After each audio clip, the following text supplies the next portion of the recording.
UP में लोकसभा चुनाव में इंडिया गठबंधन के बेहतर प्रदर्शन के बाद अब एक बार फिर से यूपी में होने वाले विधानसभा उपचुनाव को लेकर सियासत तेज हो गई है।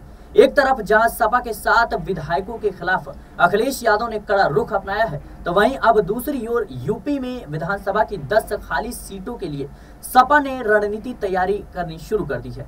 यानी यूपी में होने वाली यह सियासी लड़ाई अब कुल 17 सीटों पर होने वाली है।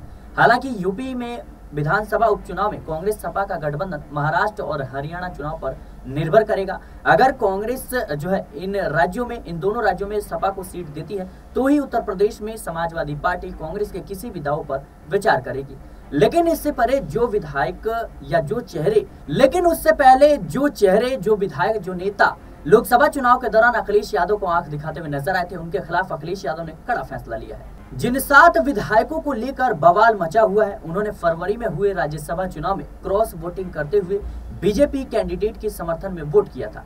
इसमें से ऊंचाहार से विधायक मनोज पांडे, गोसाइंजगंज से विधायक अभय सिंह और कालपी से विधायक विनोद चतुर्वेदी, चायल से विधायक पूजा पाल और जलालाबाद से विधायक राकेश पांडे, गौरीगंज से विधायक राकेश प्रताप सिंह और बिसौली से विधायक आशुतोष मौर्य शामिल हैं। बागियों की लिस्ट में वे विधायक भी शामिल हैं जिन्होंने लोकसभा चुनाव में भारतीय जनता पार्टी के पक्ष में प्रचार किया था। बता दें कि समाजवादी पार्टी की याचिका के बाद विधायकों का भविष्य विधानसभा अध्यक्ष के रुख पर निर्भर करेगा। दल बदल कानून के तहत अध्यक्ष दोनों पक्षों को अपनी बात रखने का मौका देगा।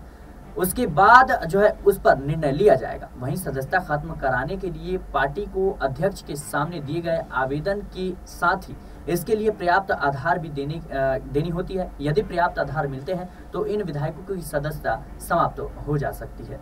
हाल ही में लोकसभा चुनाव के नतीजे जो सामने आए हैं, उसके बाद उत्तर प्रदेश की कई सीटों पर समीकरण बदले हुए नजर आ रहे हैं। समाजवादी पार्टी और कांग्रेस का गठबंधन पहले के मुकाबले कई सीटों पर मजबूत हुआ है।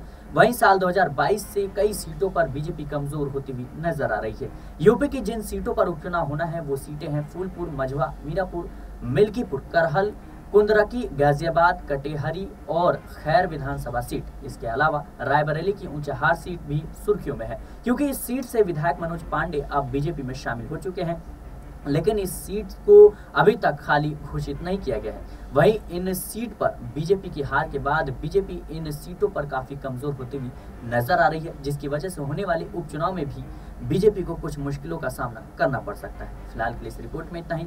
देश और दुनिया की तमाम खबरों के लिए बने रहें नेक्स्ट 9 पॉलिटिकल बाइट।